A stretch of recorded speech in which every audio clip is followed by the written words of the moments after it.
Ali, Ali.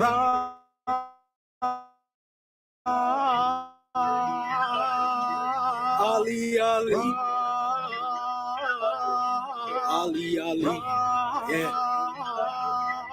I praise Allah for these lessons. I'm striving to be the message, and I thank Allah for his blessings. I leave us a circle 7. I praise Allah for these lessons. I'm striving to be the message, and I thank Allah for his blessings. I leave us the circle 7. I praise Allah for these lessons. I'm striving to be the message, and I thank Allah for his blessings. I'll leave us the circle 7. I praise Allah for these lessons. I'm striving to be the message, and I thank Allah for his blessings. I'll leave us the circle 7. I praise Allah for these lessons. I'm striving to be the message, and I thank Allah for his blessings. I'll leave us the circle 7. I praise Allah for these lessons. I'm striving to be the message, and I thank Allah for his blessings. I'll leave us the circle 7.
Islam, Islam, Islam.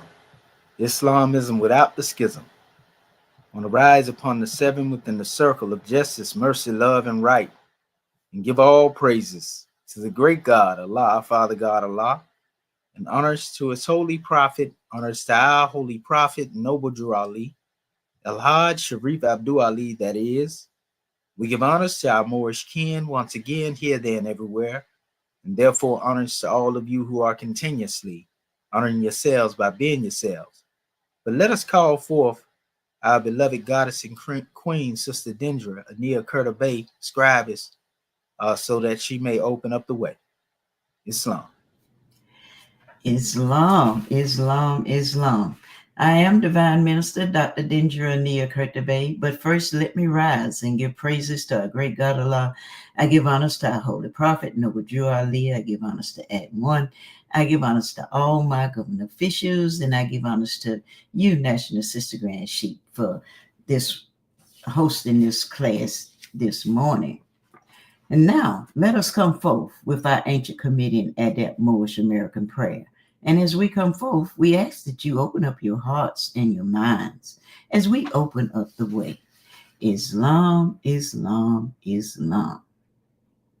Ya Allah Abnu Haru Maku Nektaru, Ya Allah Abhet Haru, Ya Allah Ma'at Haru, Ya Allah Hotep Haru, Ya Allah Haru, Ya Allah Ma'at Herahuti, Ya Allah Awajit Jehuti, Ya Allah Pra'im Saket Pra'im Haru, Ya Allah Ba Mahuti, Hedget Sipsus Ray up to Ali.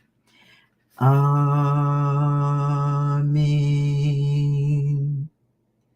Alisa, Alisa, Alisa. And that is to say in transliteration, O Allah, the Father of the universe. O Allah, the Father of love. O Allah, the Spirit of truth. O Allah, the Spirit of peace. O Allah, the Spirit of freedom.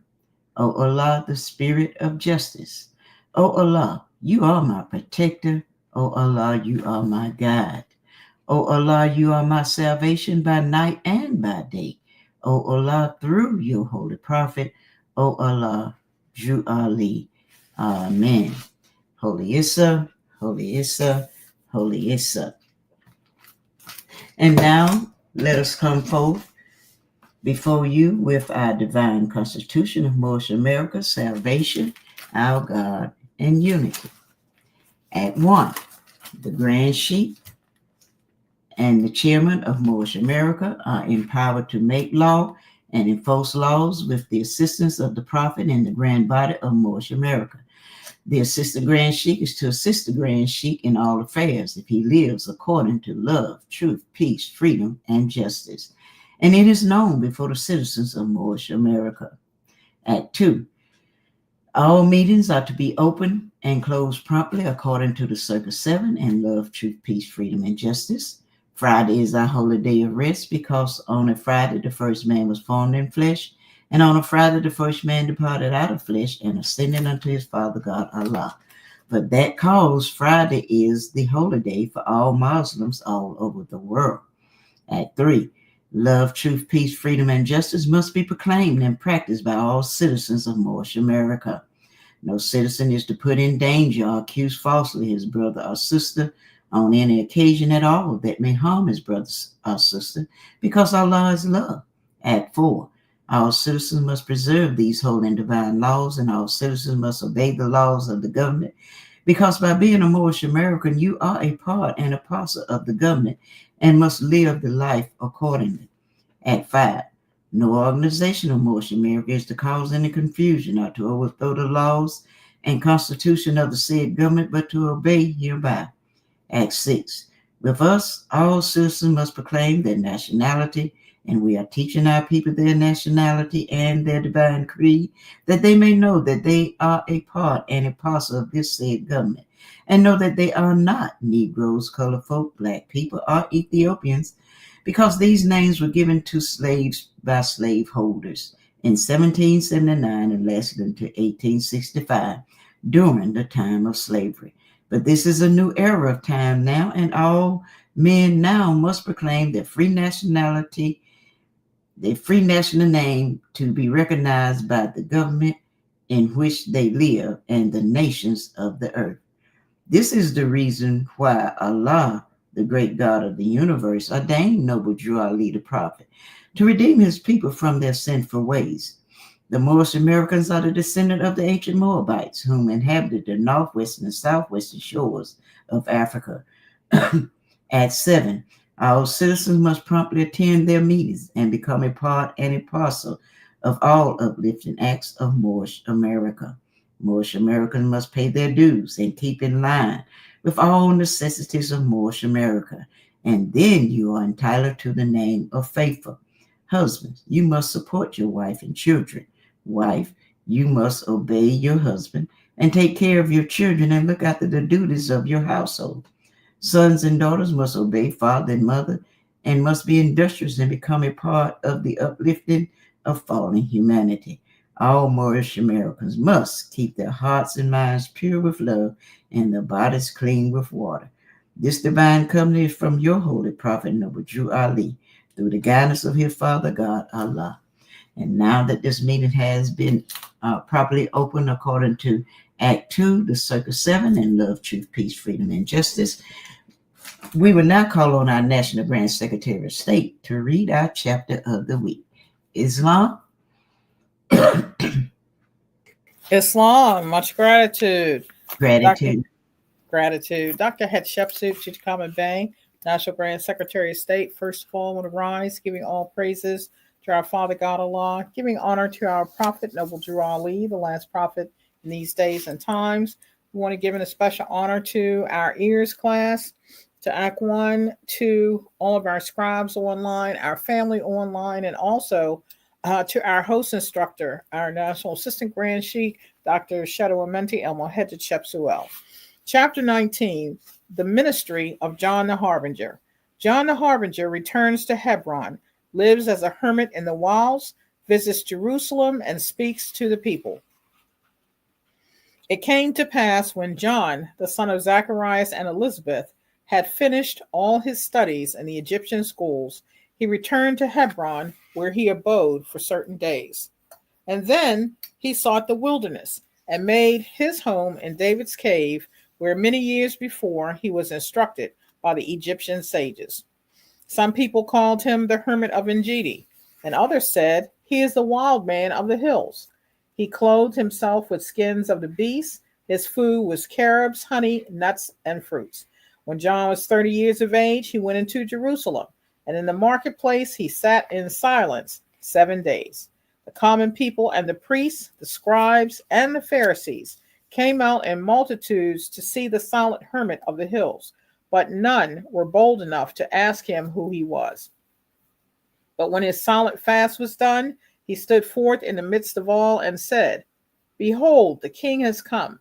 The prophets told of him. The wise man long have looked for him. Prepare, O Israel, prepare to meet your king. And that was all he said. And then he disappeared, and no one knew where he had gone. And there was great unrest through all Jerusalem. The rulers heard the story of the hermit of the hills, and they sent couriers forth to talk with him, that they might know about the coming king, but they could find him not. And after certain days, he came again into the marketplace, and all the city came to hear him speak. He said, Be not disturbed, you rulers of the state. The coming king is no antagonist. He seeks no place on earthly throne. The eyes of men shall see it not, and none can enter but the pure in heart. Prepare, O Israel, prepare to meet your king. Again the hermit disappeared. The people strove to follow him, but he drew a veil about his form, and men could see him not. Jewish feast day came. Jerusalem was filled with Jews and proselytes from every part of Palestine, and John stood in the temple court and said, Prepare, O Israel, prepare to meet your king. So you have lived in sin. The poor cry in your streets, and you regard them not. Your neighbors, who are they? You have defrauded friends and foes alike. You worship Allah with voice and lip. Your hearts are far away and set on gold. Your priests have bound upon the people burdens far too great to bear. They live in ease upon the hard-earned wages of the poor. Your lawyers, doctors, scribes are useless cumberers of the ground. They are but tumors on the body of the state. They toil not, neither do they spin, yet they consume the profits of your marts of trade. Your rulers are adulterers, extortioners, and thieves, regarding not the rights of man. And robbers ply their calling in the sacred hills. The holy temple you have sold to thieves. Their dens are in the sacred places set apart for prayer. Hear, hear, you people of Jerusalem, reform, turn from your evil ways, or Allah will turn from you. And heathen from afar will come, and what is left of all your honor and your fame will pass in one short hour. Prepare, Jerusalem, prepare to meet your king. He said no more. He left the court, and no one saw him go. The priests, the doctors, and the scribes were all enraged. They sought for John, intent to do him harm. They found him not.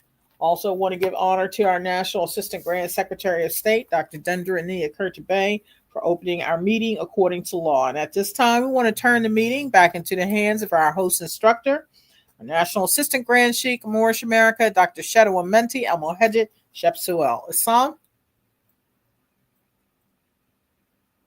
Islamism. Can you hear me, Grand National Secretary of State? Yes, sir. Loud and clear. Gratitude. Islamism. What that mean, Moorish America can hear us as well. Islam, Islam, Islam, Moorish America. Want to rise upon the seven within the circle of justice, mercy, love, and right, and give all praises to the great God, Allah, Father God, Allah, and honors to his holy prophet, honors to our holy prophet, Noble Drew Ali, El-Hajj Sharif Abdul Ali, that is. We give honors to our Moorish kin once again, here, there, and everywhere, and therefore honors to all of you who are continuously honoring yourselves by being yourselves. We give honors to our Grand National Seal. We give honors to our Grand National Emblem, National Flag, Divine Constitution, and bylaws, and honors to all of you who are indeed a living manifestation and personification of everything that our Holy Prophet brought to exhume us as a nation. I want to welcome you to another E.A.R.S session, Egyptian Adeptus Research Sultanate session. I'm your host instructor, Dr. Shahid Imani Al-Mohadi Shabazz El, and my ancient Comedian high name being the same as Dr. Shedwa Minti Al-Mohajjed Shepsuel. And we have a grand drawing to bring on the manifest. We want to give a apology to our Moorish kin. We've been, let's say, moving through the terrain and staying afloat, but we say praise be to Allah. We're able to bring these measures on the manifest.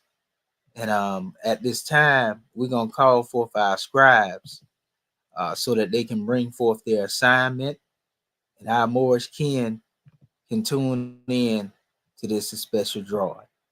So Islamism without the schism, and without further ado or delay, we're going to call forth our scribes. So gratitude. Islam. I guess I'll jump on that there. Right. Islam. Let me see here. Which one I'm going to do first? Let me share my screen. Okay, share screen. And hit entire screen. And then share. Let me pull up my little homework. Okay. Can you see me in there? God, man. Let me make it bigger. Yeah, we just added you to the stage, Grand Secretary. Okay, let me make that. Do you see anything? Oh yeah, we can see it. Okay. Most definitely. Islam. Gratitude. You got your little side screen there. If you want to, you can expand it a little better, but I'm pretty sure they can see it as it is. Okay, yeah. You know, it's just, you know, the little portion over there that's showing the dimensions of the page on the right hand side. If you expand it, it'll just show you lesson. If you can, it's all right. If you can't open it up, no better. Like I said, we can see it as it is right now. Okay, yeah, because all I see is I got it at 300%, you know, to make it big. Yeah, it's all right. Oh, yeah. Okay, gratitude. Islam, family. Again, I am Dr. Dendra Nia Bay, and our assignment was to, as you can see, use our grand Quran commentary to give our understanding of Surah 1, the Al-Fatiha, and the second one was to use our strong concordance and our Arabic dictionary to give an exegesis of the root words Rahman and Rahim. And then we were to memorize those 7 ayahs and recite them.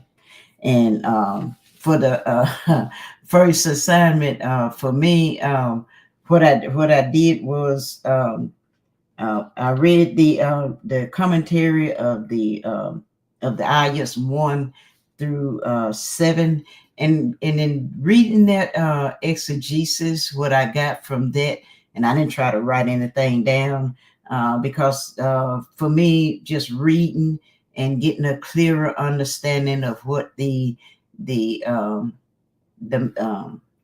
author wrote and putting it into my own words, to me, it was explaining to Allah in his essence as he saw it, and it helped me to get a better understanding of the great God Allah in reciting this particular prayer, because they talked about how it's said at the beginning, and to me, I just I had already learned the prayer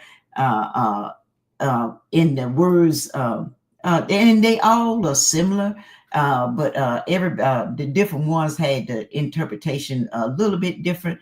But when I say that prayer, I try to put myself in it, and I saw the correlation to the Al-Fatiha, to our Comedian prayer, what I recited earlier when we open up.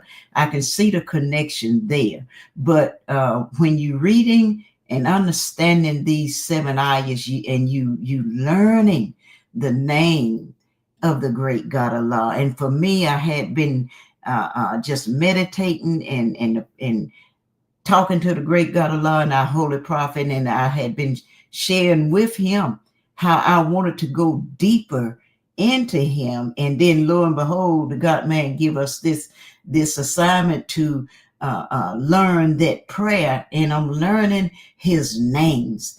What better more to understand somebody when you know of what their names is, and then to know what their name mean.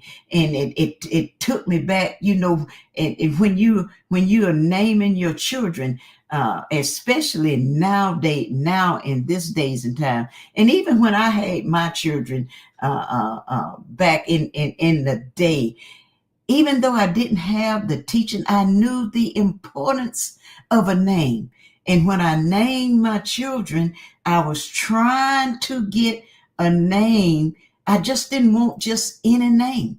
I wanted a name that meant something. And when I would call their name, they would hear whatever the meaning of that name was. So as I was studying this prayer and I'm learning the names of the name of the great God Allah, and that Ar-Rahman and Rahim, they are not the same. They're not the same thing. And just going deeper into that, and just studying each ayat, how compassionate he is, and how all praises is due to him.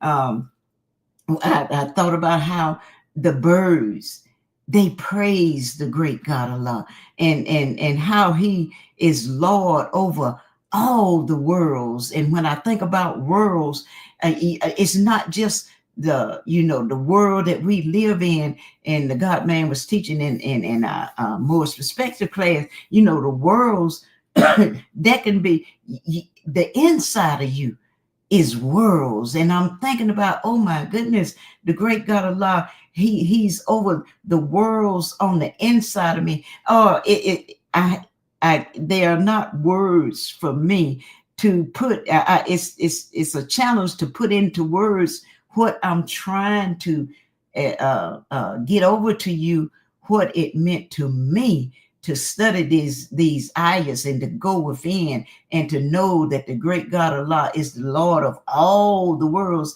In other words, he's Lord of the inside of me. And that's how I can get my healing, because he's Lord over all that. And just going in and just meditating on that and putting myself in it. That's what I got.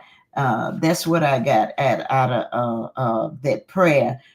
Basically, to trying to wrap it up in one big thing. One sentence, and it talked about how we worship.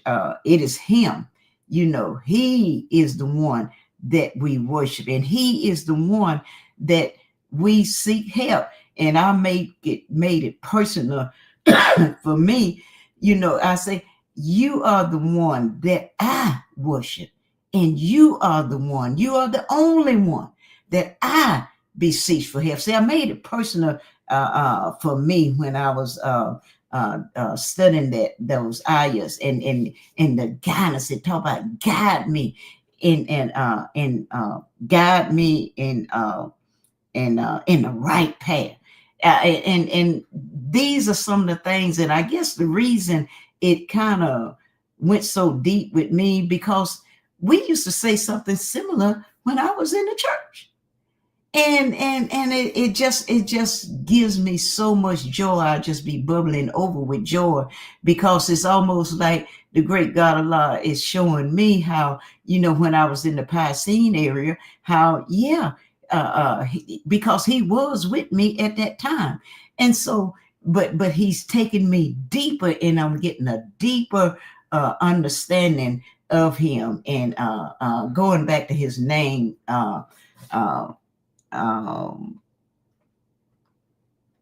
Ar-Rahman, Rahman, and Ar-Rahim.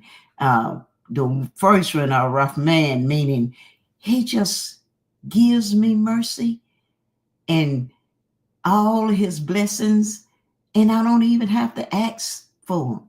He just automatically do it. And then the second name, Rahim, Rahim, that's the one. When I do something, he blesses me. He blesses my hand. He blesses me. And it was just so much that I got out of it, and I'm still playing with it. And then I focused a lot of my time on trying to memorize the name, trying to memorize and saying the name, and memorize the meaning of the pronunciation, because that was because learning Arabic and not being brought up in that arena. I'm having fun in trying to learn, and I'm not going to put anything out there no more, saying I'm having fun in trying to learn it. It's a wonderful, beautiful journey for me. And then the second assignment was to we was to use our Strong Concordance and our Arabic dictionary to give an exegesis of the root words Rahman and Rahim. And I'm trying to get them, like they be saying them on the when we are learning how to pronounce them. But anyway, nevertheless, I looked up. Let me see which one. Let me start here. I looked up Rahman and Rahman, and that was an Arabic and a Hebrew origin subname meaning gracious, king, merciful, Lord, based on the Trasana root, the RHM, and the name became Rahmani.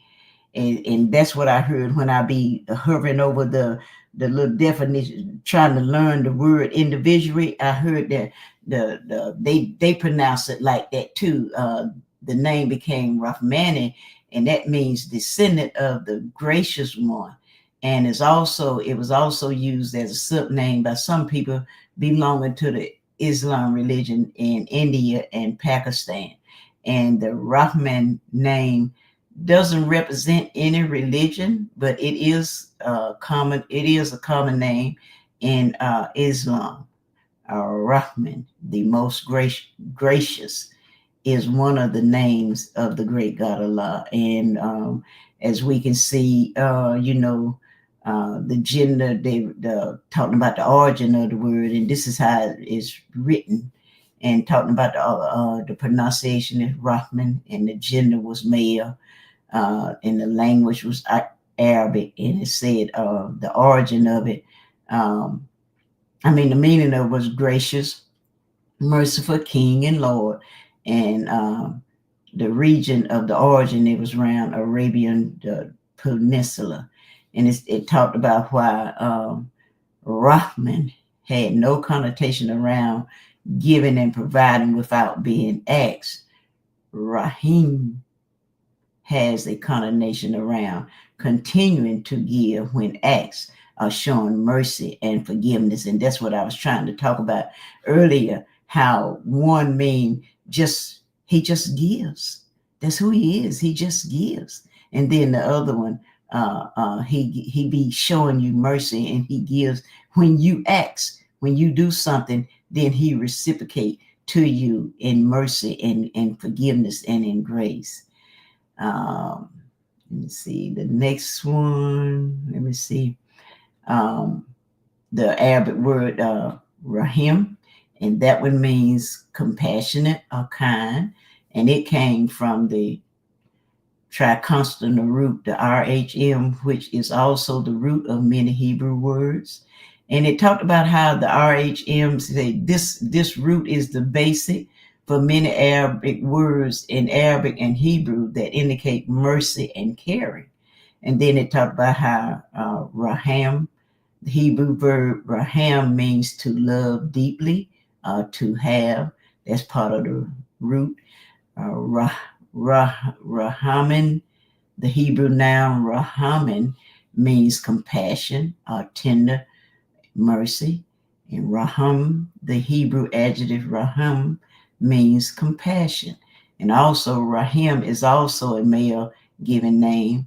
And in Islam, Ar-Rahim, the merciful, is one of the attributes of the great God Allah.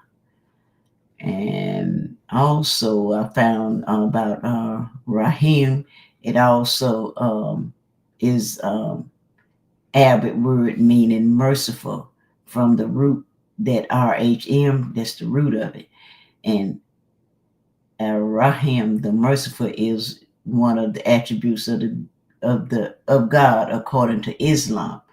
Yeah, now I already said that. Servant of merciful. Yeah, I covered that one. And also it's the gender of the word was male, and the origin of it, the language is Arabic, and the meaning was merciful, and that also come from region of origin was around the Arab Peninsula is what they were saying. And also it says those for Rahman, it said those who show mercy. That was coming from our dictionary.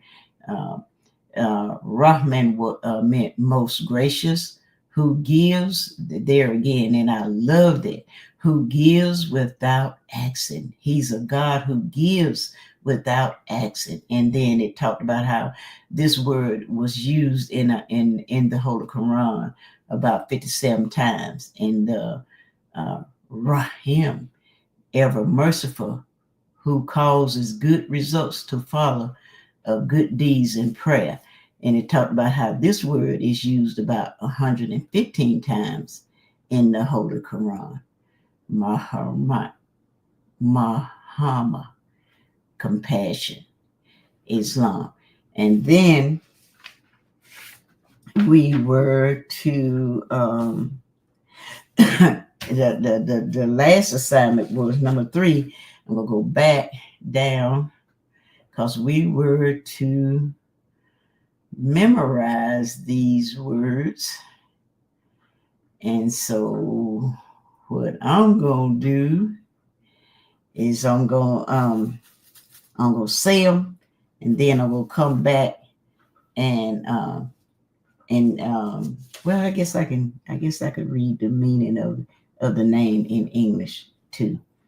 And ayat 1, and it says, in listening to the man, he had one pronunciation. He said it was Bismillah, Bismi Allahi Ar-Rahmani Ar-Rahim.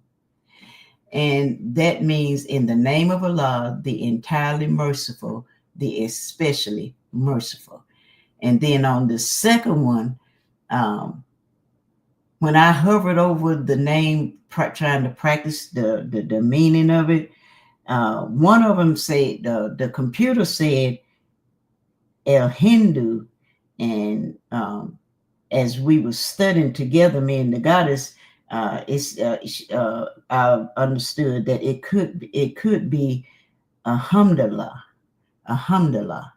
And so either one is sufficient, because I get different ones, they pronounce it different ways. But anyway, Alhamdulillah Lillahi Rabbi Elamin.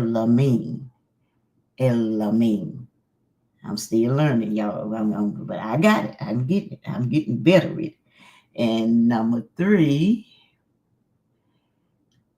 Okay, where is it? There it is. Number 3 is Ar-Rahmani Ar-Rahim. Number 4 is Maliki Yomi Adin. Number 5.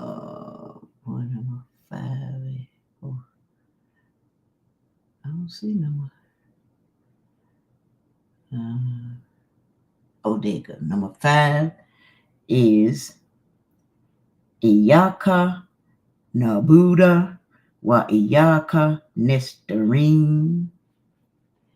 Number 6, that means it is you we worship and you we ask for help. And number 6 is Ingina Esarada Elmustathim, and that means guide us to the straight path. And number 7 is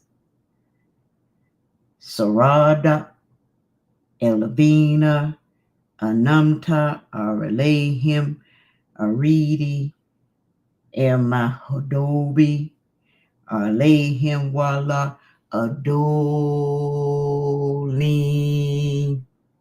And that means the path of those upon whom you have bestowed favors, not of those who have evoked your anger, of those who are astray. Islam. And so I hope I read the meaning, the English meaning to all of them. I think I did. I'm a little bit nervous, but anyway, gratitude, God, man, that's my assignment. That's what I had. Islam.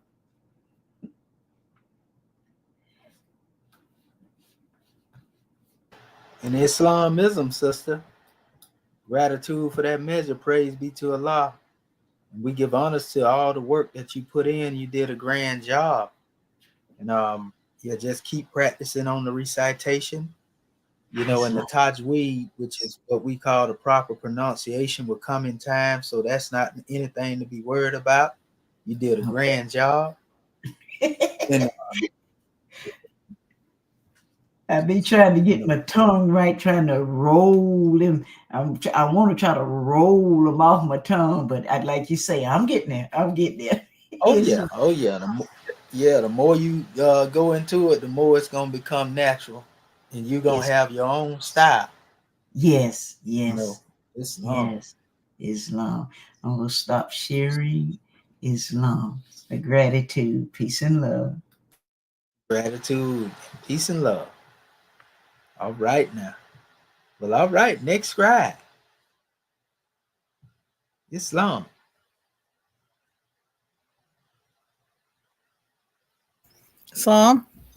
Islam, Grand National Secretary of the State. Islam. Gratitude. Having already risen, giving praise and honor we're due. Again, we want to welcome everyone to our E.A.R.S class. And also much gratitude to Dr. Dendra Nia for that powerful measure and degree. I'm getting ready to share my screen.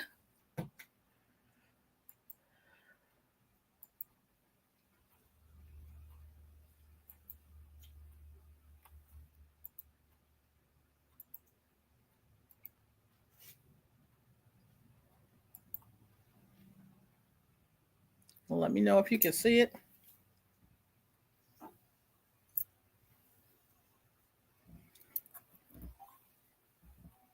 Yeah, we got you in there now, Grand Secretary of the State. All right, gratitude. This was a powerful assignment. I definitely want to give honor to our host and instructor, our National Assistant Grand Sheikh, Dr. Shedu Amenti El Mohamed Chepsuel.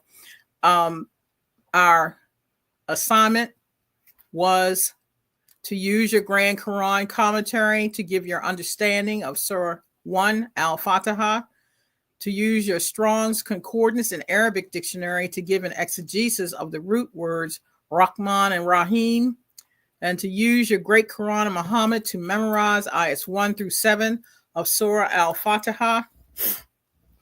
The Quran.com may be helpful to aid you in your recitation. And I'm going to do the recitation first. Bismillahi al-Rahmani al-Rahim. Alhamdulillah. Rabbi Ella Amin. Al-Rahmani al-Rahim. Maliki Yaumin Adid. Iyaka Nabudu wa Iyaka Nasta'in.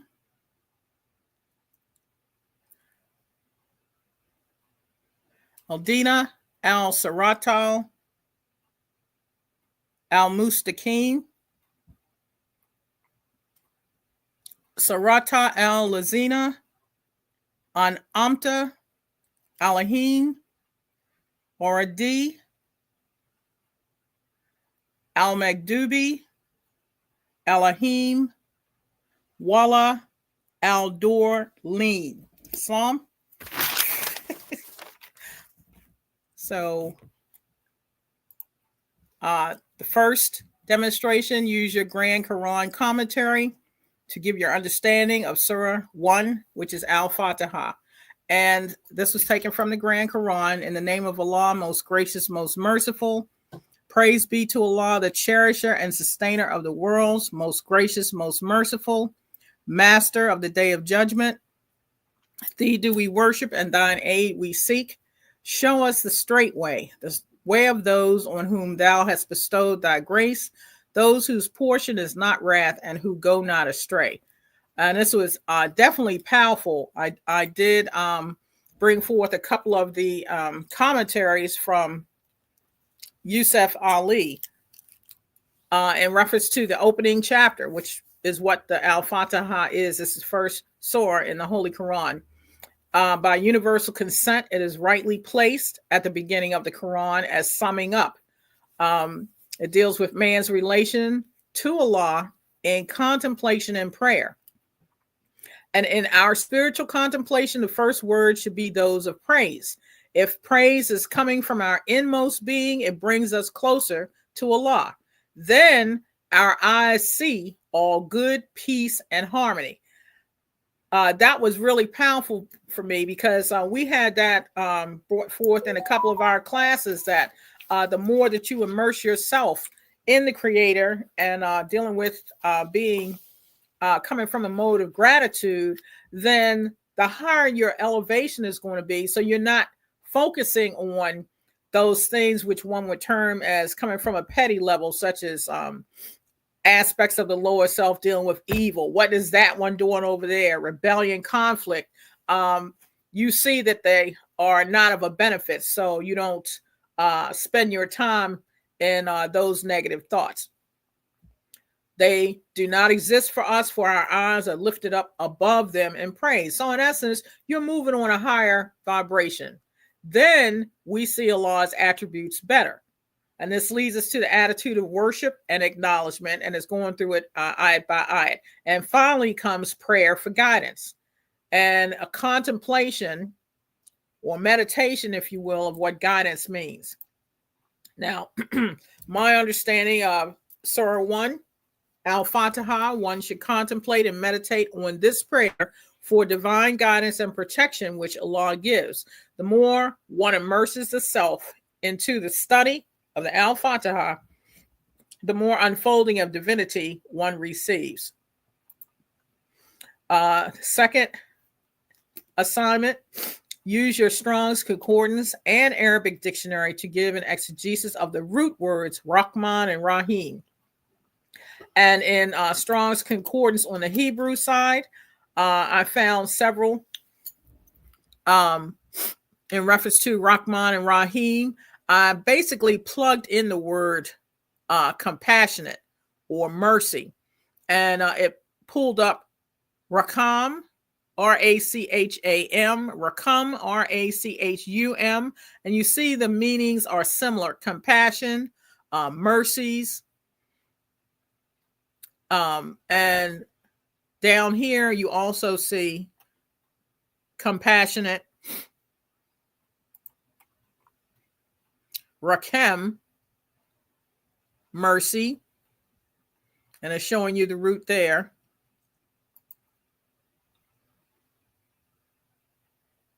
Rakem, and we know that the vowels are interchangeable in there. And you also see, as Dr. Dendra mentioned, the R, the H, and the M. Compassion again.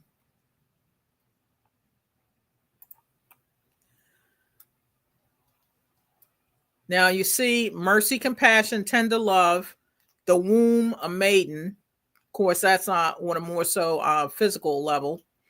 to love, to have compassion, and to show mercy. It refers to compassion or pity, as similar to the other word, racham. And it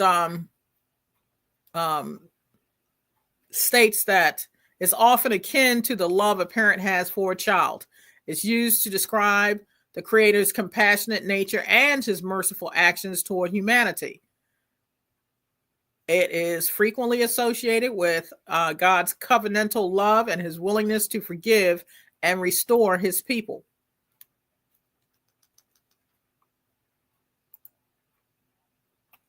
Again, just basically showing how similar the primitive root is.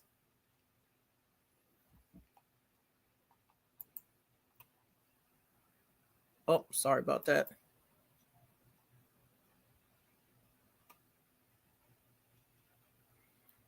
Again, we see these two words of merciful and compassionate. The Hebrew word wacham is used to describe the compassionate and merciful nature of God. It emphasizes his deep love and tender mercy toward his creation. So it's often used in conjunction with other attributes of God, such as graciousness and faithfulness, to highlight his benevolent character. So some of the other attributes of Allah dealing with Allah the beneficent, most gracious, most merciful. And if you look in different aspects dealing with Arabic, it may have different meanings for Rahman and Rahim, but all pivoting around love divine. We just went over that. Now, coming from the Arabic dictionary, Rahima, to love, have tenderness. Now, this is on the Arabic side. Have mercy, pity, forgiveness, show goodness, favor, have all that is required for exercising beneficence. And it gives the breakdown.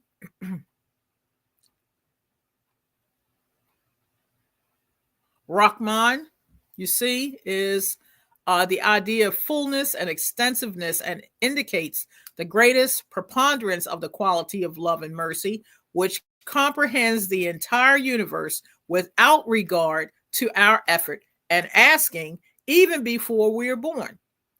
And then the distinction here on Rahman, is Rahim, the ever merciful. It's in the measure which is constant repetition and giving of liberal reward to those who deserve it and seek of it. So that's the distinguishing factor between those two. Of course, it goes into a little bit more detail in reference to the difference between Rahman and Rahim. Exegesis. Now, this is coming directly from the exegesis of the Holy Quran commentary. I just pulled out a couple of things before I gave my exegesis. Allah is Rahman in the sense that he grants a pure nature to human beings without the taint of sin. Allah is Rahim in the sense that when one makes use of his faculties, Allah blesses his efforts with good results. And the word Al-Amin, derived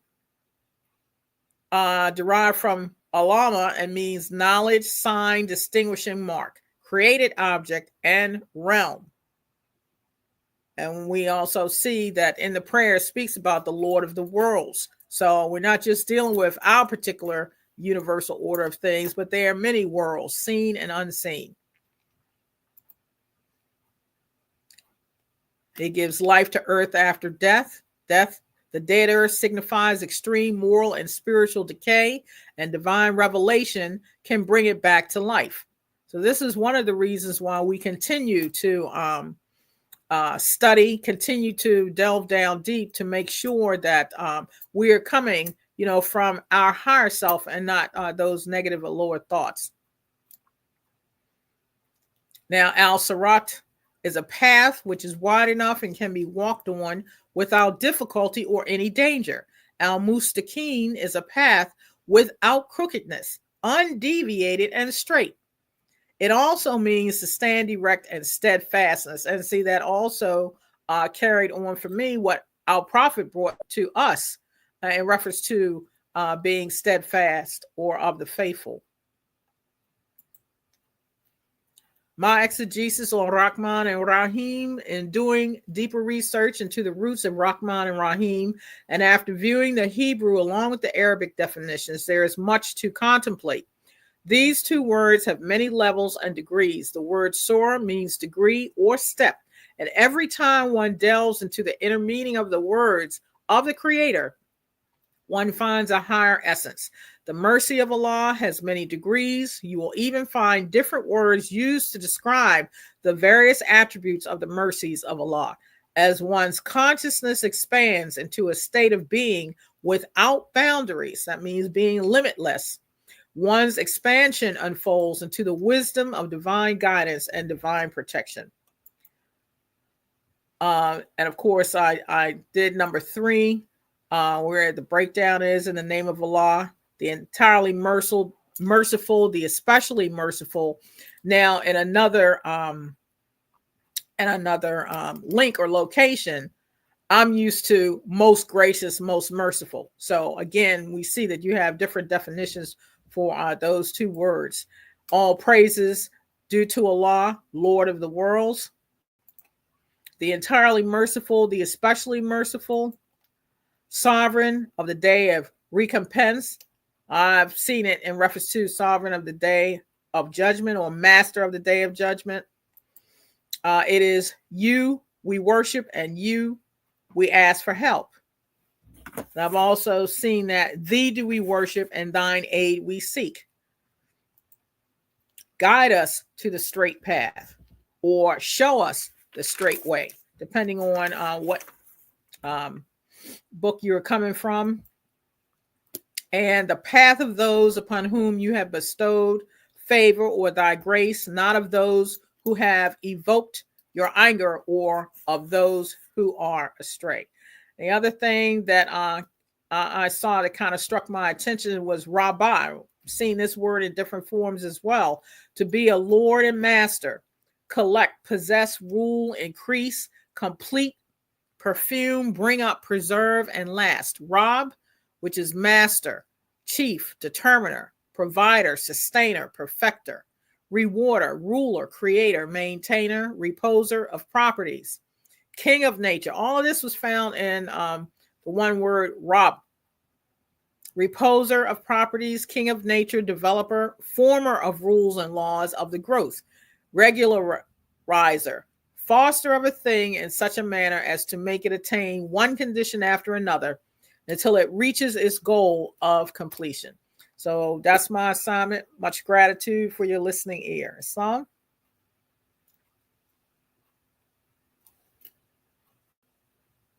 Islamism Grand Secretary of the State, Grand Drawed, and most masterfully demonstrated. Praise be to Allah, Islamism without the schism.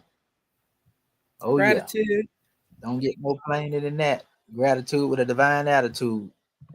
And also, just a note, we give honors to your recitation, but in certain aspects, you don't have to add the definite article, so, and we love the fact that you brought that forth because the definite article deals with the great God Allah. But there is you'll see the transition in there, and we'll get it to in the end. I say of everybody doing their thing, we'll give our Moorish kin a grand drawing on that. Islam. Gratitude. But you did a grand job. Oh yeah, gratitude. We give honors to you for that recitation. Islam. Well, all right. What about our other two scribes? Brother Marvin Edward Bey and Brother Bati Bey. Islam. Islam, grand man. Islam. First, I'd like to rise and give all man a praise to Allah, honest to the Prophet, honest to our theocratic government, our royal council, our flag, seal, emblem, our divine constitution, our swift angels, muftis, citizens alike, honest to all the Moors that are in attendance, honest to Honest to you, Dr. Shahi, for the class, and I will begin when I just shared. Islam.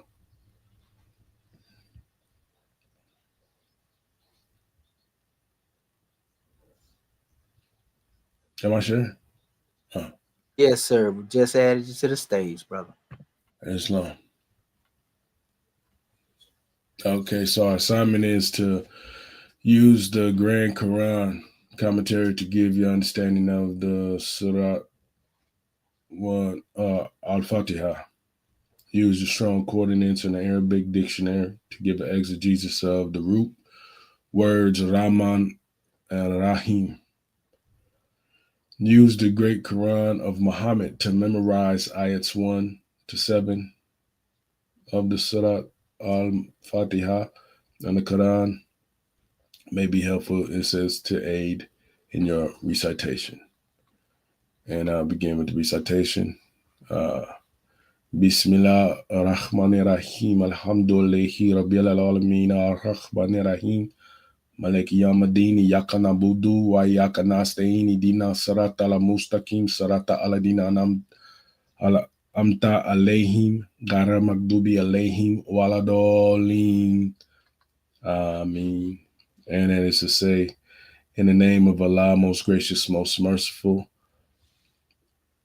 Peace, praise be to Allah, the cherisher and sustainer of the worlds, the most gracious, most merciful, master of the day of judgment. Thee do we worship, thy name we seek. Show us the straight way, the way of those on whom thou hast bestowed thy grace, those whose portion is not wrath, and who go not astray. And and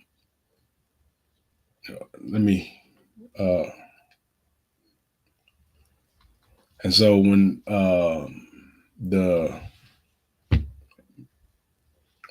exegesis of my understanding of this is that this is to keeping, as the guy said before, this is to keeping alignment with as it says, you're not trying to, you're keeping alignment with those that are on the right path, and that is basically giving gratitude unto the Creator, because they say gratitude is the highest vibration that you can give, and once you stay in that form, in that modality of gratitude, that means that you are one in your Father's house, and that's where you can remain forever. And that is, this here is blocking and asking for protection against the pitfalls of life, as you see, when it says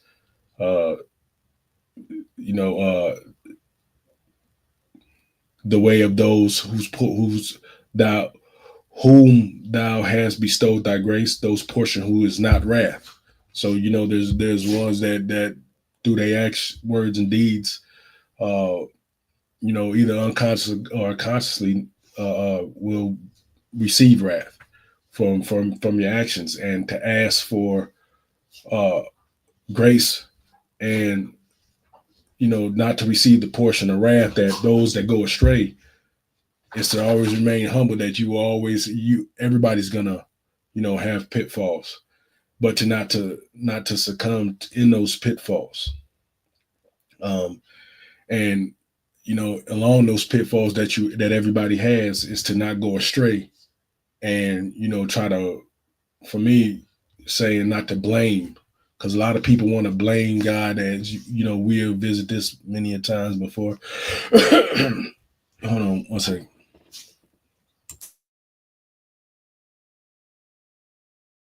Many times before, a lot of people will claim atheists, and a lot of them will claim atheists due to their not being grateful of what was, what was bestowed upon them, not even knowing what is bestowed upon them, because they don't have the ability to see, one that where you came from and who created you. This goes back to our very first question: who made you? And in that who made you is the Fatiha. You know what I'm saying? That's the Fatiha. In who made you, in our very first question, that's also the Moorish American prayer. That's also the recognition of the Lord's Prayer. That's recalling who made you is this right here. In the name of Allah, most gracious, most merciful, praise be to Allah, the cherisher and sustainer of the worlds. We know that there's no one else that can sustain the world. Nothing else can sustain the world. Could have, brought forth the orbit of the planets to be in that perfect unity to not clash into each other. Every star put in its proper place, every speck of grass put in its proper place, every leaf on every tree in its proper place, as well as, our own infirmities. You know what I'm saying? Everything is put in its proper place. So we give thanks to all things because all things is showing reverence to the Creator.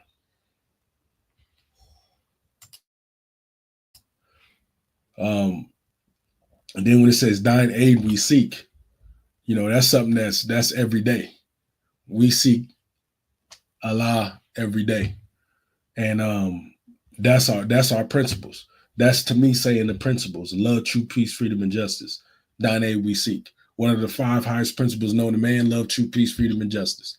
So to me, this is what it's saying, that we are seeking love, truth, peace, freedom, and justice in every aspect of our life. Which is its own path. To be one with your Creator is your own path. To be one with your higher self is your own path. And we say the higher self because that's the indestructible God essence that was in you and doesn't, that's something that is not going to be destroyed, can't be destroyed. Your flesh is another thing, but the indestructible God essence, spirit, your higher self, cannot be destroyed because that is one with the Creator.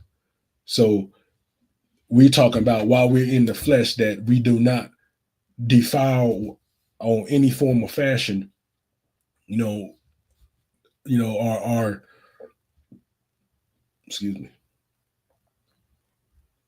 our gift of life, and it kind of reminded me of this show that I did watch, and it's a person of interest, and it's a computer software, but they call the computer software God because it has this supreme consciousness. It knows all things. It's telling them where to go, where to fall back. It's telling them when to move, how to move, if there's danger coming, if there's, and they're paying attention and they're aware of that. And what this voice is a still small voice. It's a voice that they're hearing through earphones, but they're being guided, out of harm's way. Or sometimes they're going to save people, but it showed at the end when the show was over that all it ran through every instances. And that's what reminds me of every life on earth is just an instance that it is going through for its consciousness, to gain consciousness, to map consciousness, and to map, life in its own form of fashion. And and still be, and they still were giving thanks to this machine, but to the, the ones that can see beyond the scope of theatrics, it was God. You know what I'm saying? Going into the strong concordance in the Arabic dictionary to give an exegesis of the root word Ramin and Rahim. Ramin says the most gracious, whom gives without asking. And God, that's something that a lot of people don't even pay attention to. They don't pay attention to what was given to them without asking. And then even when they did ask for it, that it still came true. It may not have came in the time that they wanted it to come, but it came, and that's being mindful too. And that's being gracious. So, and we got to remember, if we come from, the Creator who created all things and sustains, you got to think sustains, not just create, but can sustain it. That means you're applying continuous maintenance to these things. Not just here, I'm like I do in construction. You build a box, or you build a house, and you just leave a house. Well, there's constant maintenance that has to happen to these things in order to keep it, up and running. So there's a lot that goes into that. There's a lot that goes into yourself when you think about keeping yourself up and running. That we even take for granted. And to be gracious, the most gracious, you got to think about the things where you may not have deserved. That there's something, because of and that's the grace. That's the grace in, the Creator to still give, even when we're not deserving of it. You know what I'm saying? It's because it's more so a necessity that we may, it may not be viewed as necessity, but it may be, that's the grace. Grace, you don't look at the prefix of grace. Gratitude and grace got the same prefix. You know what I'm saying? And to have to have gratitude is the reflex or the response to grace. And so to have that, put into the prayer, to keep mindful, saying of how wonderfully we're actually made, and how wonderful actually everything else is made. Rahim says the merciful, to love, have tenderness, forgive, show good favor. I remember when I was reading in the Piscean records, where it said, how many times you want to be forgiven? And it said 70 times, what did it say, 70 times 70? And I was like, I remember thinking how much of a fool I was. I was like, no, I need like a million times a million. I need grace. So I had to be willing to forgive as well as be forgiven in order to forget. You know what I'm saying? And you got to think, if the universe is a instrument of balance, a lot of times you have to give it, you have to embody it in order to have it. You have to give it in order to get it. Because the universe doesn't understand that. That's the other thing we got to understand. The universe doesn't understand. Like for instance, I remember when I was in this, what is it? It was, I don't know if it was a Hebrew class or whatever, but we were describing that when you tell the universe that you want to lose weight, the universe doesn't understand the negative connotation before it. It only stands weight. So you have to be exact with what you're saying, because you might not like what you get. You may say lose weight, but the universe only hears weight, and you might gain the weight that you're claiming you wanted to lose. So you have to be exact and precise with what you're doing, and you also have to embody and be able to give that. That's something you got to figure out on your own. I can't tell you all that. You know what I'm saying? But you have to have, and I guess the work behind that got to come, and being aware, and to think about the merciful, to be merciful all the time, to be and that's tough for a lot of people. That was tough for me to give mercy. Saying when you feel like people don't deserve it, and then you gotta look at the fact that who am I to say this person doesn't deserve the mercy or love? This shows the difference between what divine love is and what actual excuse me.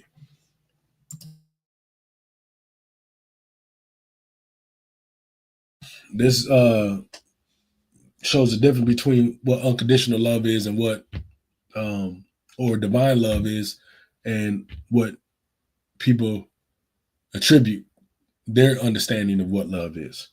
To be gracious, to be merciful, to love, to have tenderness, to forgive, to show good favor, even when you don't feel like it.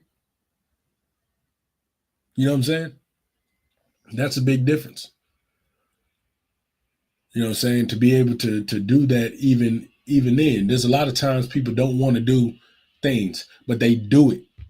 And that's out of sheer love and kindness, and that's Allah's, that's the grace of Allah. That's the grace of the Creator being manifested through them.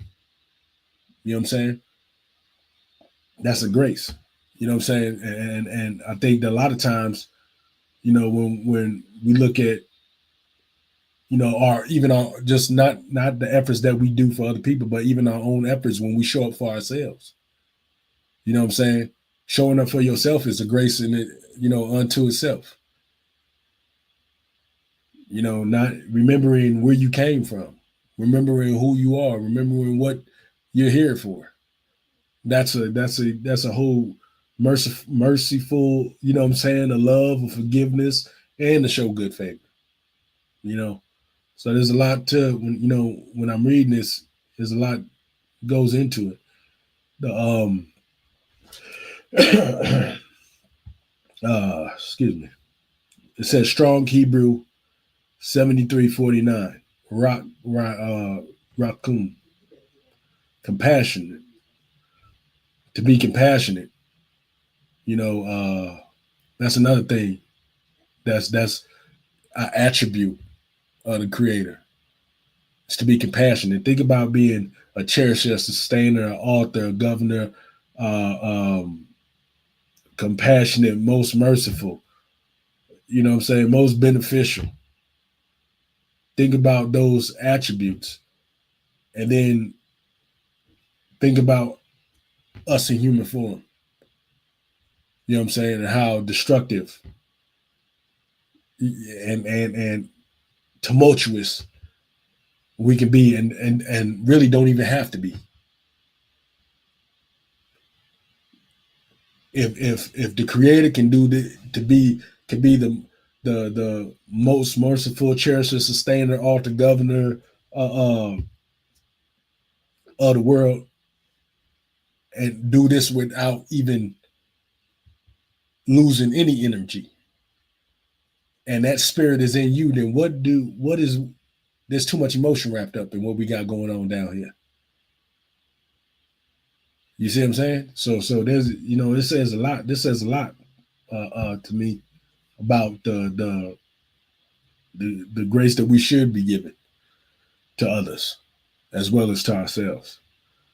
And I didn't really find Rahman, this is more so Rakim or Rahim. Rahman, it says Amnan, and it says to confirm, to support, and that goes back to cherisher and sustainer. To confirm something is to give something, validation, to confirm it.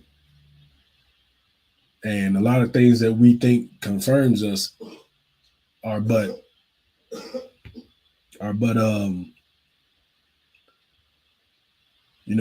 they're not even measurable on the grand scale of things. You know what I'm saying? They're not even measurable. They're not even good points of reference, because everything that can confirm somebody is not something that you can go by. It's not something that you can obtain. It's something that has to be worked and toiled for within. And you have to, which gives you support, which is more so love, truth, peace, freedom, justice. You can't go buy that in stores. You can't buy a cherishing and sustaining of the world. You can't buy the most merciful in the world. You have to embody this stuff. You have to have this stuff. It has to be in you and not on you. Islam. That's my message. Peace and love.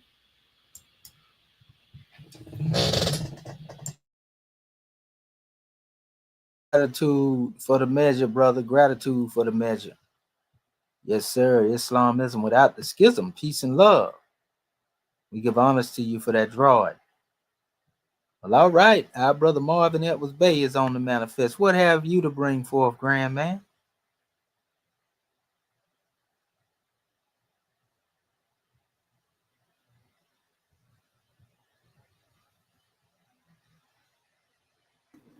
Islam, can you hear me? Oh, yeah, loud and clear, brother. Gratitude. Yeah, okay. Gratitude. Yeah, this is Dr. Marvin Edwards Bay, Consul General of the Texas Territory, rising, giving all praises to the great God Allah, giving highest honors to his prophet, our prophet, Prophet Noble Drew Ali. Give high honors to our theocratic government, our Moorish American government. Give high honors to our Act 1. I give high honor to all of our officials and citizens of Moorish America. I give honor to everything that is Moorish, and that's everything that the prophet brought to save us as a nation of people, so that fallen humanity may be saved from the wrath of Allah. I give honor to our flag, our seal, our emblem, our divine constitution, our Holy Quran, our Book of Ali, our 101s, 102s, our exhuming of a nation, all of our divine revelations I give honor. Give honor to the forerunner of our prophet, Dr. Marcus Mose Garvey, as well as I give honor to the ancestors, whose shoulders we stand upon. We are the return of the ancient ones. I give honor to this class, our E.A.R.S class, our Egyptian Adeptus Research Sultanate class, as well as I give honor to our host and instructor, our National Assistant Grand Sheikh Moorish America. I wanted to say the National Assistant Grand Sheikh Moorish America. I give honor to all those that aided in bringing forth this class this evening. Give honor to everyone on the panel. I give honor to all those, say, in the audience, if you will. You know what I mean? Those that's partaking in this demonstration, you know what I mean? Come to study with us. And yes, I just say gratitude. I'm so honored to be here. And I'm not going to make excuses because the great God Allah sent us a prophet and he took away all excuses. So, but I am in the process of, trying, moving about, so to speak. And so a lot of my information, is packed, but that's not the excuse. That's not even an explanation, because all I need is me. You know what I mean? The great God is in me. The prophet Noble Drew Ali taught me this, and I've studied this, and I've come to a realization and understanding that it is the truth. But our instructor did give us an assignment, and he gave me one the other night too. I got to bring that forth in one of our classes.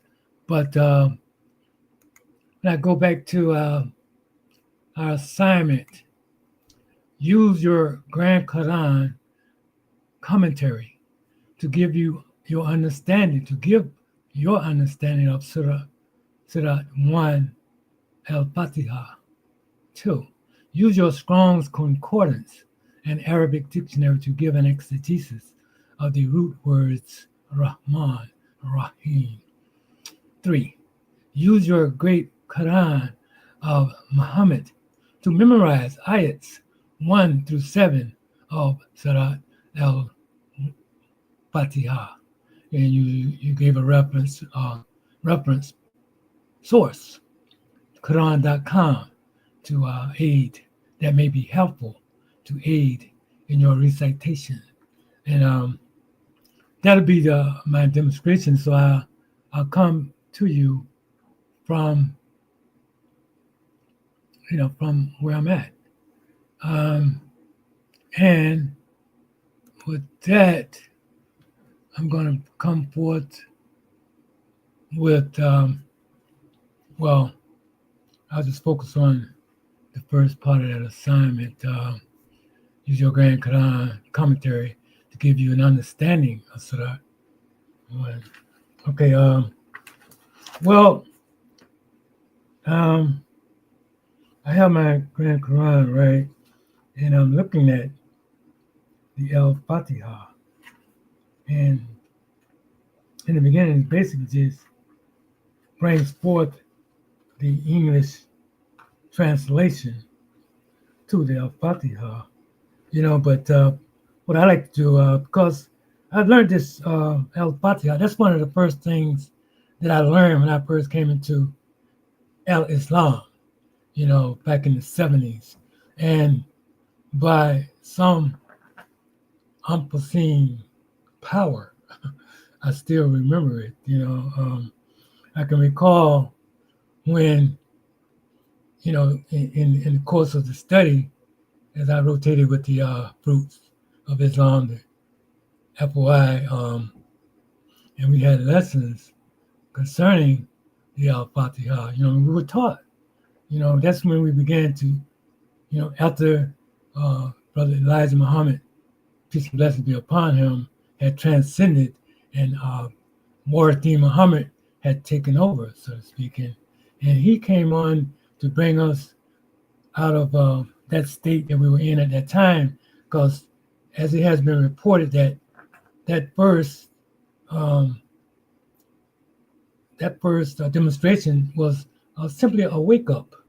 We were coming out of that state of mental slavery. We hadn't gotten completely out of it, but we were, we had been introduced to Islam, introduced to Muhammad, and introduced to the 5 pillars of Islam. And I tell you, and at the point in time that I was at, because I had, walked away from that demonstration at the time, and all I had left was that one pillar of Islam, that is Allah.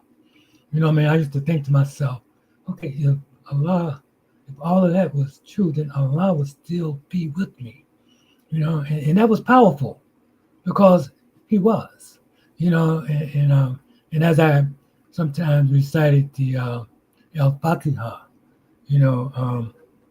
going back to my interpretation or rendition of Al-Fatiha, Bismillahir Rahmanir Rahim, Alhamdulillahir Rahmanir Rahim,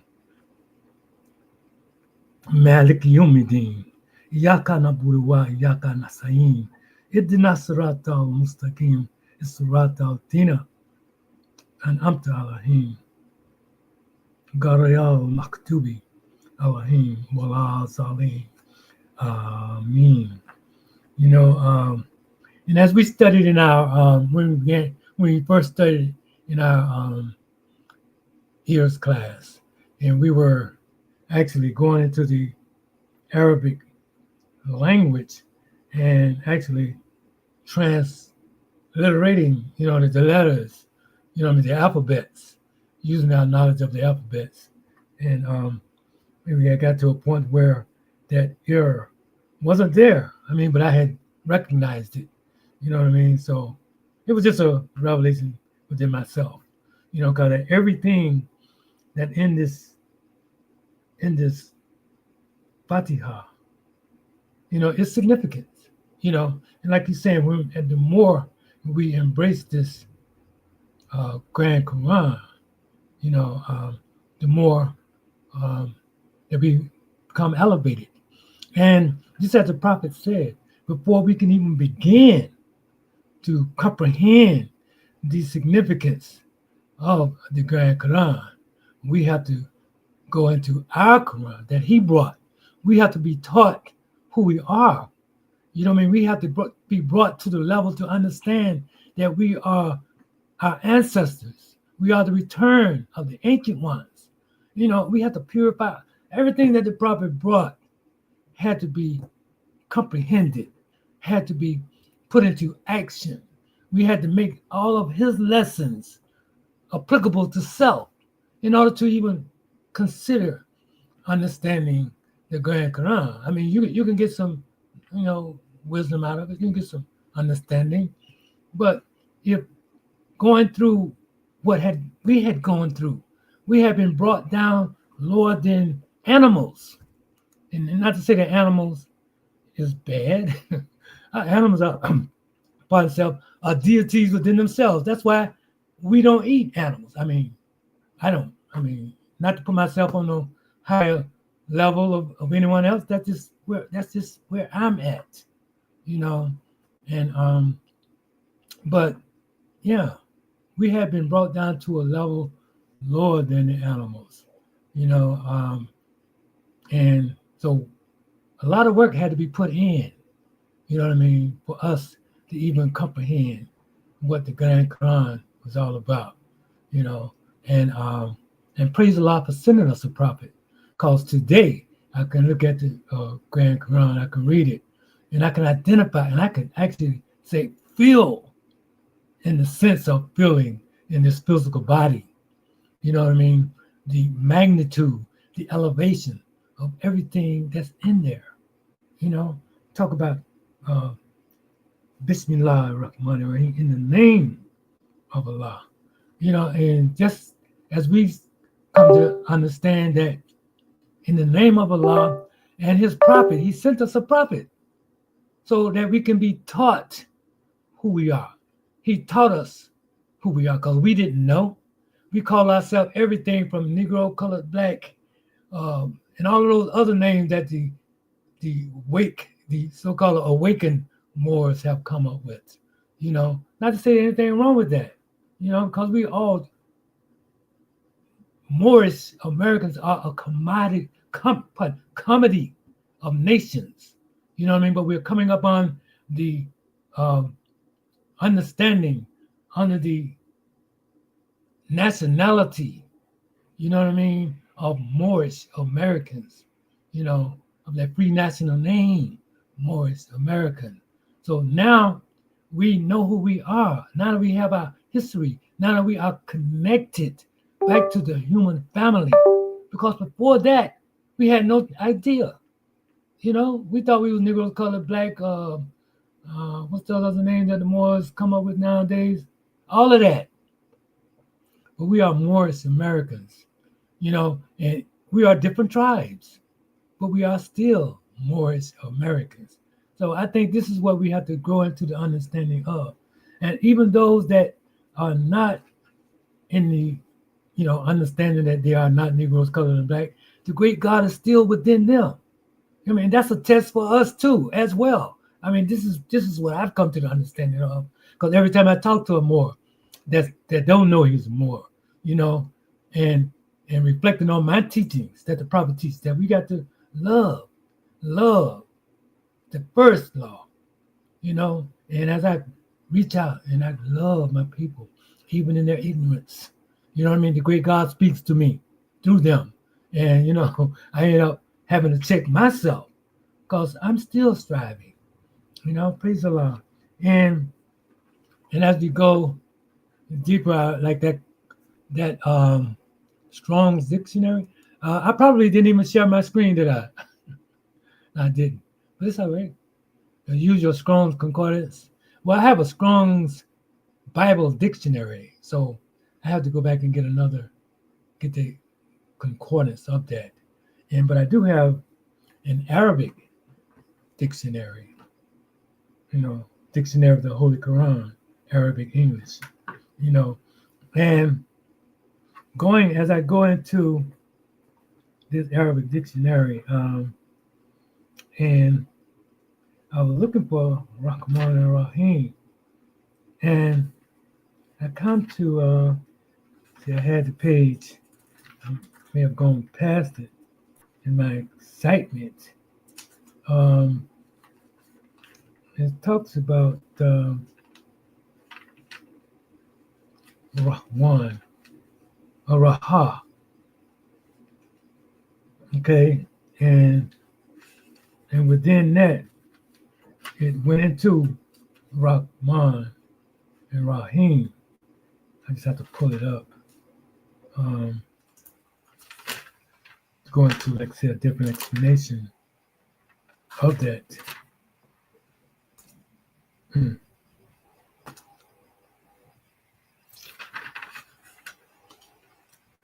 But just going back to that Rahman and Rahim, the beneficent, and I learned it as the beneficent, the merciful. And as I always say, that merciful part, that's what caught my eye the most, because I know I didn't know anything. You know what I mean? So I know that whatever I may have done could have been detrimental to my health, to my life, to my sanity. You know what I mean? And so I say, praise the Lord for that, for sending us messengers, sending us a prophet to teach us the mercy. They were a mercy. Our prophet, Noble Drew Ali, was a mercy for us. You know what I mean? Just getting into the understanding of what who our prophet is. You know what I mean? It just elevates that Rahim. Elevates that mercy that the great God had on us. Because he gave us everything that we needed already. He don't have to sit down and look, watch us, watch over us. He gave us everything within us, and he sent us prophets. So we have everything we need to be ourselves, praise Allah for that, so like I said, I'm only coming from what I have learned, what I mean? And as I continue to study myself, to be humble, what I mean? To be humble, in all situations. Because when I teach when I be speaking with my people, I have to be humble, because when I see that they're completely ignorant, I have to be humble to the degree that I've been there. I can't look at them like they less than. No, they're still gods and goddesses. They just don't know it. But Allah speaks to man through man. So they're still speaking to us. You know what I mean? So I have to still keep my eyes above, looking high at my people, because they're going to teach me too. What I mean? Praise Allah for that. And it's a mercy, because every day I learn something new just from talking with my people. And every day I learn something about myself. And it's all about, getting to know self, sacrificing. And the sacrifice I do is that ignorance that I had before. I sacrifice all of that ego, And I just say, praise Allah for sending us a prophet, and highest honors to our Prophet Noble Drew Ali, for his mercy, for coming to us, giving up himself, studying, teaching us to study. He say, more than I'm loved, and you will be loved too. You know what I'm saying? So we have to try to, we have to study the prophet, be like the prophet, and we will be loved too. So if you don't find yourself being loved, study some more, because it's all about the study of the self and the study of everything that the prophet brought to save us as a nation of people. And this is what I'm going to bring forth today. Like I said, I have no excuses for not having really gone into the study, but I would say there's more to come, because I'm not going anywhere. Praise Allah. Gratitude, God, man, for allowing me to give a measure. Islam in peace. Islam and peace, brother. Gratitude for the measure. Praise be to Allah. Islam. Want to give honor to all of the scribes for the work, that you have done, and are doing when it comes to dealing with the language and linguistics. We have begun to enter the text of a lot of the language that we have been studying. For those of you who are interested, in learning, we have a plethora of sources and information in, my channel. And in the channel, you will see that we have, as a collective, brought forth a wealth of information, the Scribes as a whole, and you can go in a part by part series, most in 7 stages, as we're in the 6th of this particular one. We went over the alphabet, told you where the alphabet come from. We told you the true origins and how they connected to Kemet. Something that you are not going to get from no Orthodox Muslim, because of the way that Kemet has been demonized. And, we showed you the comparative analysis between the words, that we call strong words. You see, not because of the strong concordance, but because of their connection to each other, despite, there being a divergence, so to speak, in the linguistic structure. So we are going through various different aspects that are most commonly known. We're dealing with the shortest aspects of the surah so that our family can grow into this, and it will grow on all of us and those who are paying attention to what it is that we're bringing about. Like I told our family before, and they laughed and tried to mock, we can teach the Arabic alphabet in 7 days, and we done demonstrated that, but many people confuse dealing with the Quranic Arabic. They confuse it with dealing with modern standard Arabic. We have made a clear distinction between the two.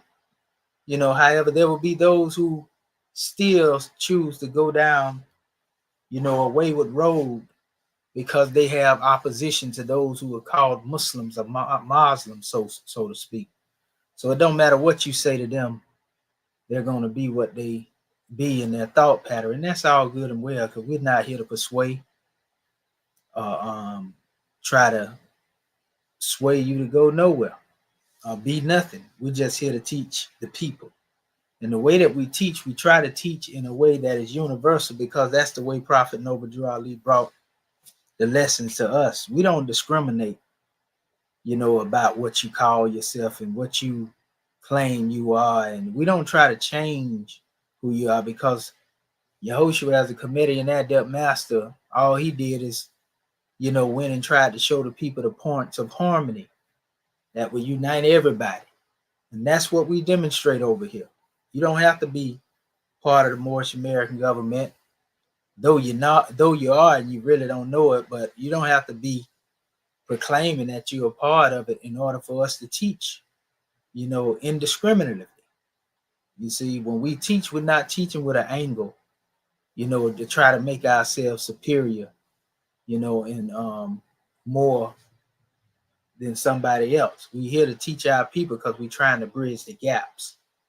But if we continue to look at things through the lens or through the eyes of demarcation and division, we will always be looking for, something within a measure to cause some contention.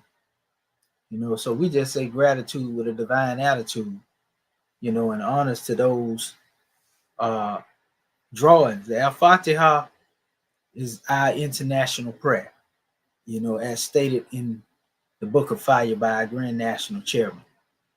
And all you have to do is listen to the words, and you can see how they are parallel to that of our Moorish American prayer. That's in our Book of Fire as well. The Al-Fatiha lets you know the great God Allah is the Lord of all the worlds. We call him the plane of things made manifest. No matter what you're talking about, plant, mineral, beast, wherever you want to go, the great God Allah is the Lord of all the worlds, all the realms, if you want to call it that. You see? And in that, that's what's being conveyed. Surah al-Fatiha is called al-Kitab for a reason. The mother of the books are Allahi Mahfuz, some people say, the preserved tablet, because everything in the Quran is condensed in the al-Fatiha. You see, the recitation has a specific vibration based upon the individual as well as the collective. For example, if I were to give my vibration of Al-Fatiha and recitation as I would demonstrate it in the past, so to speak. I would come forth and state, Bismillahir Rahmanir Rahim. Alhamdulillahi Rabbil Alameen. Ar-Rahmanir Rahim. Maliki Yawmiddin. Iyyaka na'budu wa iyyaka nasta'in. Ihdina siratal mustaqim. Siratal ladzina an'amta 'alaihim. Ghayril maghdubi 'alaihim waladdallin. I mean, you see, and if I was going and following up, with different surahs, then I go in the same cadence. But that's my way of reciting, you see, and that grew on me. I wasn't trying to be like, an Arab or none of that right there. I just found my own means and my own cadence and my own harmonic tone. Because I feel that flows best, with me, and it's the same with, the scribes and anybody else that recite. They will find their own tone and their own harmonic frequency. The thing is come from the depth when you demonstrate it, and then you vibrate the ethers, because you can feel the vibration in yourself when you recite it. You see, I'm gonna show our family something real quick, because we getting ready to close this demonstration out. Beautiful measures here. We had a couple of drawings, 2 of them to be exact, that I want to show our family real quick. And I just share our whole screen. I was trying to find another one, but I couldn't find that one. Here's and we already know how YouTube is, but we don't really care about no monetization. So want to give honors to the NOI. We're not trying to take their content. We just putting this out here for educational purposes, in relation to dealing with Surat al-Fatiha. So I want you to hear the sister's recitation of the al-Fatiha here, because it's rare that you hear a sister recite the Fatiha, openly. It ain't a lot of videos out there on that, but let me know if you can hear the sound first. Bismillah ar-Rahman ar-Rahim. Can y'all hear that, Moorish Ken? Yes, sir. Yes. Okay, Islam, gratitude. Alhamdulillah Rabbil Alameen. Ar-Rahman ar-Rahim. Maliki Yawmiddin. Iyyaka na'budu wa iyyaka nasta'in. Ihdina siratal mustaqim. Al-siratal ladzina an'amta 'alaihim. Ghayril maghdubi 'alaihim waladdallin. Amin.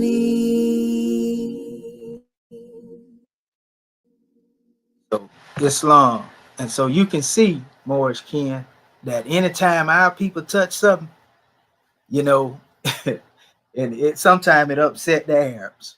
You know what I mean? Because the vibration that the sister brought forth, you can definitely feel divinity, and what she demonstrated. And it's another sister who demonstrated the same thing, but you really ain't seen too many sisters, especially amongst our sisters, that have actually recited al-Fatiha in public. Even in the other cultures, you don't really see it that much, because of sometimes the misogynistic, approaches that are taken. But there are those who are coming up now, and they are coming out in their recitation. And we give honors to that. Here's a drawing here that was very interesting here as well. This is very interesting. Let's see here. Rabbil alamin Ar-Rahmanir Rahim Malik Yaumid Iyyaka na'budu wa iyyaka nasta'in Ihdinas siratal mustaqim Siratal ladzina an'amta 'alaihim ghairil maghdubi 'alaihim waladhdallin. Amin. Amin ya Allah. Masya Allah. Ilahi.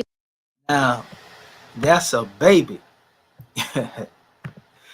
Yeah, that's a baby right there, you know, and you can see that the baby knew exactly what she was reciting. You know, in the end, definitely let you know through her gestures. You know, can barely speak, but you know, she went on every drawing of the N word that her mother had demonstrated. You know, that's a beautiful thing in and of itself. You know, that just shows us that we also have to teach our seeds at an early age. You know, I whispered some divine words into the ears, you know, of my nephew and my grandson. You know, I was present, you know, when they were brought forth, and my nephew has come of age, you know, and I gave him the name Al Mohadiz, you know, coming forth from my name. But the young man, you know, is most definitely expanding, so to speak. You know, even my other nephew, the one that I didn't get to be present, you know, he's beginning to seek out the teachings of Islam, you know, on his own. You know, so we can't. The prophet say he came for the young and not yet born, third and fourth generations. So it's always a grand drawing to be able to instill these things that we're learning into our seeds. You know, give them another language, a better language. You know, right now everything is collapsing when it comes to dealing with what we come up out of, as we call it, the underworld. You know what I mean? And we ain't talking about the underworld from a divine standpoint. We talking about the literal underworld in this aspect. And most of those who have come up out of that lifestyle are now denouncing that lifestyle and denouncing their ways, and you know, denouncing, you know, the wayward activity, especially the brothers, you know, come out the Disma Crips. You know, it's a lot of them all over social media, you know, that was known as some people like to call them hard hitters from the school of hard knocks. But a lot of them have begun to denounce, you know, that wayward activity that we had been taught under this Roman establishment, you know, and right now they are going across I know over here in Florida, they just swept across many different areas, you know, getting our people off the streets. You know, unfortunately, I got some relatives, you know, that's been out in the way that basically got swept off as well. And this is just the beginning. You know, they're gonna be doing this throughout the United States. You know, so we encourage our family, you know, to stay in a high realm of vibration and stay prayed up, because the enemy is lurking. You know, and this is by design. This ain't by chance. You know, so like we used to say back in the day, slippers don't count. You know, and these some trying times now, because I promise you, they trying to make it hard as they can for our people. You know, and so it's gonna take Surat al-Fatiha. You know, it's gonna take Surat al-Ikhlas. You know, and many of the aspects of our Moorish American prayer, and you know, everything it is to arm you. You know, arm yourselves. You know, with this divine energy, so to speak. You know, because like the prophet talked about, you know, most definitely every evil spirit is moving right now. You know, so this is why it's important that we learn how to pray properly and pray with good intent. Not pray just to be praying, you know, but pray with intent, you know, to change your reality, you know, and this is something that we all striving to do. So that being said, at this time, we're going to turn this thing back over to, our scribes so that we can seal this demonstration up and we can get about our affairs. And we're going to start by calling forth our National Grand Secretary of State, Dr. Hatshepsut Rakat Ma'at Anpu Tutankhamun Bey. Islam. You there, goddess and queen? Close as a thought. Gratitude. To Having already risen, given praise and honor we're due. We give, again, much gratitude to our family online. Gratitude to our scribes for bringing forth grand blessings. Much gratitude. And also to our host instructor. It's been a great class. I really definitely enjoyed, once I got off the hot seat, enjoyed my scribes bringing forth their measures. And it's just class full of gratitude and the blessings that Allah has given to us, and recognizing the need for love, truth, peace, freedom, and justice in this day and time. So it doesn't make a difference where we come from, but we know where we need to go, which is dealing with being able to move about in peace, security, and harmony. And that starts with dealing with the study of the self. So gratitude more for calling me forth. Much peace and love to all of my Moorish kin. Islam.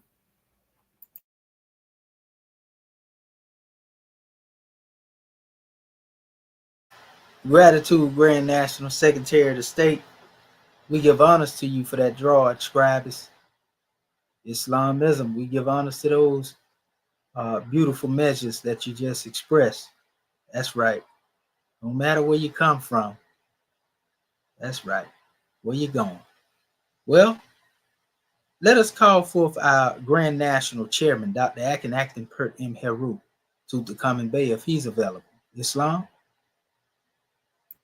He's not available at this time, National Assistant Grand Sheik. Gratitude. Okay, Islam. I always got to check in for the Grand Man. Gratitude to the whole tribe. Well, all right. Let us call forth. I know our sister Dendra is on a mission, so we give honors to her for what she demonstrated. And so at this time, we're going to call forth our other two scribes. Islam? Islam. It's Dr. Batu. Islamism. Islam. Looking at this prayer, it just shows that the unity, even going into the Moorish American prayer. And yeah, there may be a lot of naysayers that, will try to put their spin on what Allah wants and try to weaken Allah's hand, but we don't pay no mind to them. They get put on the never mind list. They don't, it has nothing to do with it, because to every nation was, one brought a messenger, and we was brought ours and given the same articulation of, if you will, repentance through our Moorish American prayer, as well as having an international prayer, the Fatiha. And it's important that we all know this, because, that is the true prayer. The Moorish American prayer and the Fatiha is the true prayer of this land. Whether you know it or not, and then us to learn it and us to learn our history and who we truly are is very important. And that's why we do this every day. So, with that, I leave us a common peace. Islam. Islam and peace for the measure. Allah is leading on, brother. Victory is sure. All right. What about our brother Marvin Edwards Bay? Do you have anything further to bring forth, brother? Islam. Well, I tell you, it's an honor and a blessing to be here today.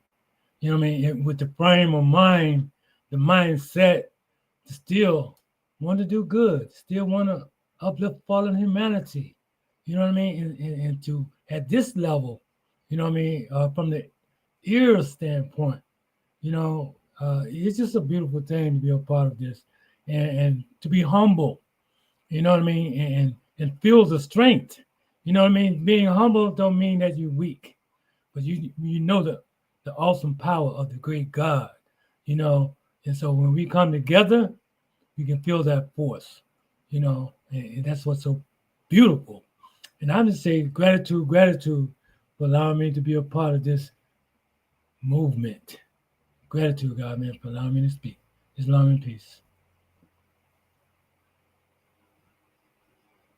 Islam and peace. That's right. You ain't got to tell a Muslim to be humble, but we definitely there. As a nation and people. We already know we got to conform to the will. We got to be the will. So we give honors to you for that, grand man. We definitely camelbacking off of that one.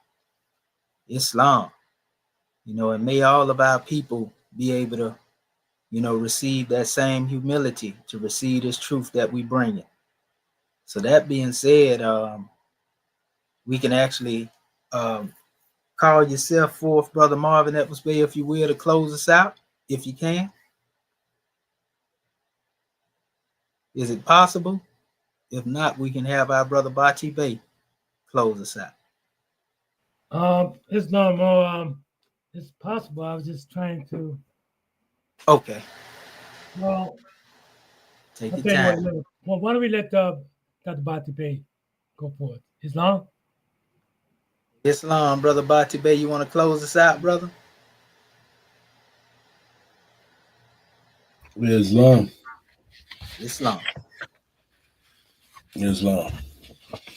January 15, 1929. A warning from the prophet to be read at every meeting. I hereby inform all citizens that they must end all radical agitating speeches while at work, in their homes, or on the streets. We offer peace and not destruction. Stop flashing your cards at Europeans. Causes confusion. Remember, your card is for your salvation. Failure to obey these orders will be of severe consequences. We offer love, truth, peace, freedom, and justice. And when these principles are violated, justice must then take its course. All true Moors will and must obey the law as laid down to them by their prophet. If they lose confidence in their prophet, they should turn in their card, buttons, cease wearing their turban of fez, and return to the state where I, the prophet, found you. This is a holy and divine movement founded by the prophet Noble Drew Ali. And if the prophet is not right, the government is not right. The prophet, therefore, is sending out the divine plea to all Moorish Americans that they do their part in protecting their prophet and the government. This is an everlasting movement founded by the prophet through the will of Allah to redeem his people from their several ways by order of Noble Drew Ali. Chapter 25. Holy Covenant of the Asiatic Nation. Ye are the children of one father, provided for by his care, and the breast of one mother hath given you suck. Let the bonds of affection therefore unite thee with thy brothers, that peace and happiness may dwell in thy father's house. And when ye separate in the world, remember the relation that bindeth you to love and unity, and prefer not a stranger before thy own blood. If thy brother is in adversity, assist him. If thy sister is in trouble, forsake her not. So shall the fortunes of thy father contribute to the support of his whole race, and his care be continued to you all in your love to each other. Peace. Islam. peace, family. Yes, gratitude. Peace and love. Praise Allah. Islamism without the schism.